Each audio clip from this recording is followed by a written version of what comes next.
McVay got all those picks, got his guy Stafford, right? And everyone was saying, "Oh, what has he won? What has he won?" Well, guess what? He's 2-0 as a Ram. First time in the division, wins the division. He's at the championship game year 1 with McVay. Imagine year 2, but we're back on this one. Year 2 with the Cam Makers for beginning of the year. Let's say we re-sign OBJ. We're going to be amazing next year too, in the next couple years. But he made this. I like to say having fun. Playoff Stafford is activated because he's playing clean. He's not throwing the dumb picks. Jimmy's activated too. Yeah, well, Jimmy, that's what the Rams are hoping, that Jimmy plays like he has been in the playoffs. Because I got to tell you, the last game, amazing. The 49ers didn't score any offensive touchdowns, and they still won. It took 2 block kicks to save them. Right. So the thing that was crazy though about the last game against the Rams was Jimmy was awful all game, and then he was great at the end. He woke up. We didn't slay we didn't slay him, but McVay got conservative. We should have just ran the ball out, But it's going to be a heck of a game. I'm looking for the Rams to show 8-man fronts, show that they're going to stop the run. The big key is Sebastian Joseph Day, my boy. He's back. He wasn't there the last game to help snuff the run. The Elijah Mitchell runs down the middle with Ashawn Robinson. All we have to do is hinder the run. We don't have to stop it. We just have to hinder it. Make it 3rd and long. Make Jimmy beat us. We're going to cut the middle, but we're going to show run every play and make Jimmy beat us. And then Stafford, he's motivated and he's pissed. People are yapping at him. That big throw to a cup at the end. Motivated Stafford is dangerous. So I'm looking forward. You heard what I said, right? The Niners are 1-4 when they don't force a takeaway. The Rams have to play a clean game. Can they do it? They've done it 7 times. Can they do it? Well, the Bucs are similar demons for the 49ers. The Bucs have a good pass rush. You got Sue. You got all those guys. The Bucs don't have the run game the Niners have. But the secondary really. I just got to say this too. I know I got a lot of calls. The Avery Thomas play at the end, old time. There's no excuses. You got to make plays when you're on the field. Stafford had somebody step on his foot and he was injured in that game. Otherwise, OBJ toasted him for 2 steps. If Stafford could throw that ball, step into it like he did with Kupp, the Rams win going away, and we're not even here right now. So I didn't even know someone stepped on his foot. Okay. Yeah, so he was injured. But anyway, it's going to be a hell of a game. And Grant, were you with the Niners around 2015, 2016? Yeah, I was covering them since 11. Okay, let me ask you this, and this is, I know you're neutral. So I just did a video about, are Niner fans bandwagoners or are they really faithful? Because you remember 2015 to 2018, they didn't even show up at their own stadium. It was empty. There's even news articles, and the same station, they're talking about the Red Sea's coming to SoFly. Their own stadium was empty for like 4 years before Jimmy G got there, and they're 1-10. So it's funny. I get a crack out of it that they're the Red Sea this and the Red Sea that, because you couldn't take a stick at 2 Niner fans in 2015. You couldn't do it. Well, all I know is that win or lose, I get a lot of views on my YouTube channel, but I don't know. I love it.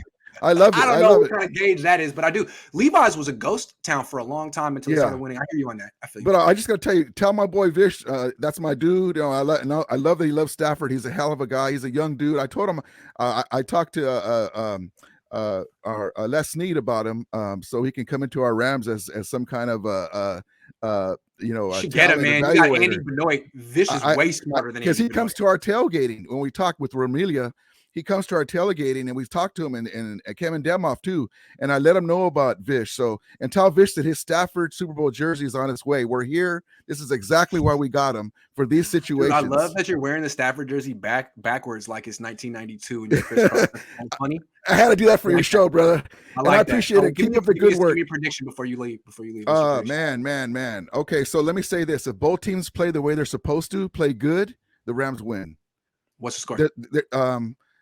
Let's say this. So if it's good, both teams playing good, Debo's getting some runs, Stafford's playing clean, I can see the Rams winning 24-17. If the Rams are able to show fronts, limit them on defense, because they got to have Kittle stay in to block us. And if you have a gimpy Trent Williams, that's not going to be good. Because Von Miller, I know you guys played good against him last time. He can smell, sharks smell blood in the water. He can smell it, and he's coming on. So, and then we also retired Brady. Wonderful. We punished him. He stole 2 rings from us. So we had to you just put Brady into retirement, man. Yes, we did. And it's only fitting, that he stole 2 rings from us. But the great Cooper Kupp, hopefully we'll get him off. OBJ and Cam Akers are going to be keys. Cam Akers got the reps out. He hasn't played all year, but he's a monster. I don't know if you remember one of the games last year. He got a 50-yard run against you guys. Tell that dude to stop fumbling, man. Oh, he does. He normally doesn't fumble. If you look at him, he normally doesn't fumble. But he got the reps. He got it out of the way. I'm looking forward to it. And I got out of the way. If the Rams play the way they're supposed to, physical like they did the first game, because we're light in the butt.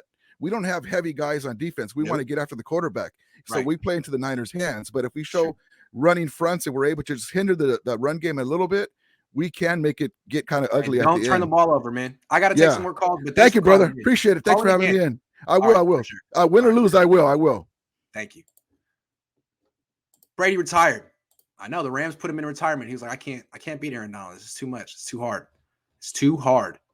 Just a second. There's one more. Here it is. On my way to Paris, California right now to pick up a new Doberman puppy. If we win tomorrow, I'm naming him Jimmy. If we lose, I'll go with Debo. That's hella funny, man. Go to Farmer Brothers. It's Farmer Brothers. It's a decent hamburger chain out in the desert. Hold on, one more. Do you think we will implement a 2-quarterback system this week? And do you think Frank Gore will sign for the Bull like he said? That'd be hella funny. No and no. No and no. Man, what are you guys all laughing about? Hold on. This St. Louis Rams fan is hilarious. Yeah, he did a good job.